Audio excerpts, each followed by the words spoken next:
एकादशी व्रत शुरू करो। फिर जैसे भगवान शिव की उपासना तो सोमवार व्रत शुरू करो, भगवान शंकर का अभिषेक करो, नाम जप करो, कुछ पाठ करो और वो भगवान को प्रदान करो। फिर भगवान से प्रार्थना करो। एक तो ये डिपार्टमेंट हो गया, और एक हो गया कि लाडले प्रभु मैं आपकी लाडली हूँ, मैं जैसी हूँ आपकी हूँ, मेरे से कुछ नहीं बनेगा, आप अपने हिसाब से मेरी आवश्यकताओं की पूर्ति कर दें, मेरे हिसाब से नहीं, मेरे हिसाब से नहीं, मेरा हिसाब तो बहुत छोटा है, नाथ आप अपने हिसाब से कीजिए।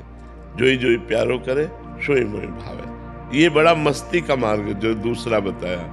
पहले वाला वो एक दुकानदारी का मार्ग है कि जो हम किया उसका फल दे दीजिए, और इसमें किए का फल नहीं है, इसमें मैं आपकी हूँ। जैसे गोदनामा में नहीं होता पूरी प्रॉपर्टी गोदनामे वाले के ऊपर, ऐसे ही भक्त को भगवान अपना सर्वस्व समर्पित कर देते हैं। भक्त जब अपना भगवान को सर्वस्व समर्पित कर देता है तो भगवान अपना सर्वस्व समर्पित कर देते हैं। तो जितना हमारा समर्पण जोर का होगा उतना ही हमें आनंद की अनुभूति होगी। एक ये मार्ग है, और एक ये मार्ग है कि जितनी जोर का हम तप करेंगे, व्रत करेंगे, उसका वैसे ही फल हमको प्राप्त होगा। ये कमजोर मार्ग है, इसमें हम कितना करेंगे।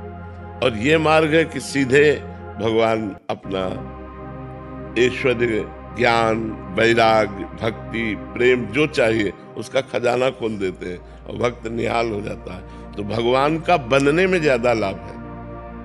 भगवान के लिए साधना करना, भगवान के बन के, ये और उत्तम बात है। अपने लिए साधना करना ये छोटी बात है, भगवान के होना ये बड़ी बात है, और भगवान के बन के भगवान के लिए साधना करना ये बहुत बड़ी बात है। इसी से भगवत प्रेम प्राप्त होता है, इसी से मोक्ष प्राप्त होता है। तो हम लोगों की आवश्यकताएं तो है। हम आपको सच्ची बताएं, भगवान के हो जाने में इतना आनंद है कि हम तुम्हें कुछ कह नहीं सकते।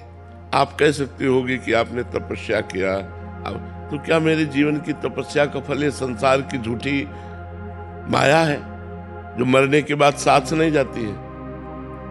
नहीं, हमारी तपस्या का फल अगर ये है तब तो बहुत बेकार है। नहीं, भजन का फल ये नहीं है, भजन का ब्याज ये है। मूल फल तो भगवान का परमानंद प्राप्त होना, भगवान की प्राप्ति होना, दुखों से छूट जाना, सदा सदा के लिए दुखों से पिंड छूट जाना, ये भगवान के भजन का फल है। तो हमने 3 बातें बताई।